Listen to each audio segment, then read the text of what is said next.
Assalamualaikum warahmatullahi wabarakatuh. Apa khabar tuan-tuan puan-puan yang terus setia mendengar kuliah atau membaca penulisan-penulisan saya, Syahari Abdul Rahman.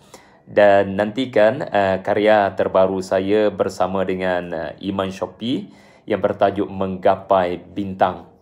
Dan di dalam buku ini saya meneruskan beberapa penulisan yang tidak disentuh di dalam buku saya yang sebelumnya, di bawah tuduhan kisah-kisah Al-Quran.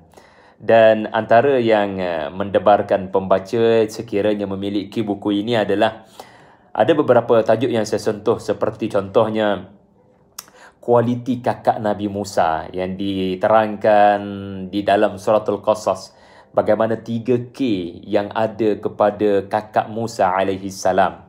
Bukan saja-saja Allah cerita tentang kualiti kisah kakak Musa yang membantu bondanya mencari Musa yang masih lagi bayi, yang sedang berada dalam peti yang diletakkan di atas sungai Nil dan masuk ke dalam istana Firaun.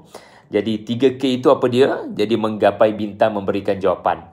Juga saya menulis dalam buku ini kenapa Asiyah binti Muzahim, isteri Firaun, Asiyah radhiyallahu anha, telah berdoa dan dirakamkan dalam surah At-Tahrim. Beliau berdoa supaya Allah kurniakan saya rumah dalam syurga. Rabbi binili baitan indaka fil jannah. Berikan saya rumah di dalam syurga. Kenapa dia sebagai orang yang lama telah hidup dalam istana, tiba-tiba memohon kepada Allah iaitu sebuah rumah? Kenapa tidak sebuah kasran, sebuah istana?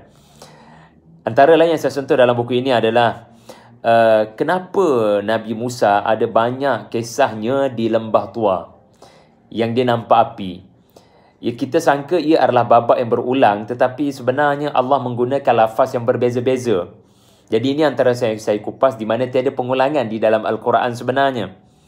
Juga saya menjelaskan beberapa kesalahfahaman barangkali yang mana kita tidak berhati-hati bila berkata malaikat Harut Marut kononnya telah bermaksiat, melakukan perkara yang tidak taat kepada Allah.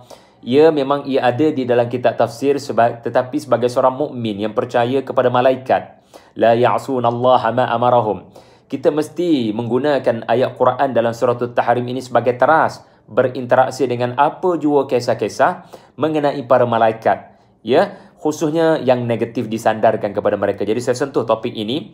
Juga strategi Nabi Yusuf, YUSUF, ketika mengendalikan krisis kewangan kebuluran makanan di Mesir.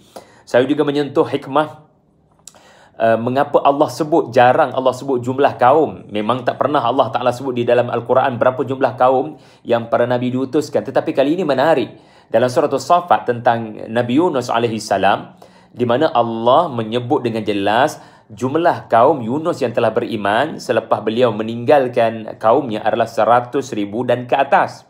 Jadi bapa? Kenapa disebut angka 100,000? Juga saya berkongsi dalam buku Menggapai Bintang ini adalah mengenai 7 tabiat yang bagus-bagus kita boleh perolehi, bukan daripada 7 Habits of Highly Effective People, tetapi daripada ucapan para anbiya seluruh zaman yang dirakamkan Allah di dalam surah Ibrahim.